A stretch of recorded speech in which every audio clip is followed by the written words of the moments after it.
आणि आज लातूर सोबतच पंतप्रधान मोदींची माळशिरसमध्ये सुद्धा सभा होणार आहे। माळशिरसमधल्या सभेची तयारी कशी सुरू आहे, कशी करण्यात आली आहे याचा आढावा घेतला आमचे प्रतिनिधी सुनील दिवाण यांनी।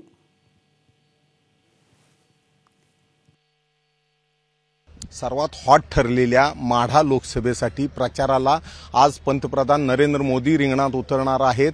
आज 10:55 याच कृषी विभागाच्या मैदानावर त्यांची सभा होणार आहे। एकूण 53 एकराचं हे मैदान आहे। या ठिकाणी 28 एकर क्षेत्रामध्ये सभा मंडप उभारलेला आहे आणि या ठिकाणी पंतप्रधान मोदींची सभा होणार आहे। त्यांच्यासोबत राज्याचे उपमुख्यमंत्री देवेंद्र फडणवीस आहेत। ह्या सभास्थळाकडे येणारे सर्व मार्ग पोलिसांनी बंद केलेले आहेत। 2 ते 3 किलोमीटरपासून लांबून वाहतूक चारी बाजूनी वळवलेली आहे। या सभेसाठी थेट मान खटावपासून माळशिरसपर्यंत सर्वच ठिकाणचे मतदारसंघातली लोक इथं पोहोचणार आहेत। मोदींची सभा 1 लाखापेक्षा जास्त लोकांच्या उपस्थितीत होईल असा दावा भाजपने केलेला आहे। खरं तर हा जो तालुका आहे माळशिरस हा मोहिते पाटलांचा गड आहे आणि या मोहिते पाटलांच्या गडात नरेंद्र मोदी काय बोलणार हे पाहावं लागणार आहे। गेल्या 5 वर्षापूर्वी मोदींची अकलूज येथे सभा झाली होती। ती सभा मोहिते पाटलांनी अरेंज केली होती। मात्र आता मोहिते पाटील हे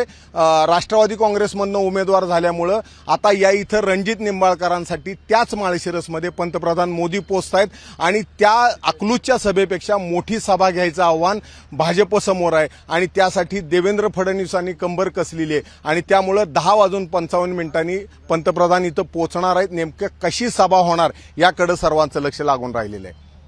कॅमेरामन विजय राऊतसह सुनील दिवाण, एबीपी माझा, माळशिरस। एबीपी माझा, उघडा डोळे बघा नीट।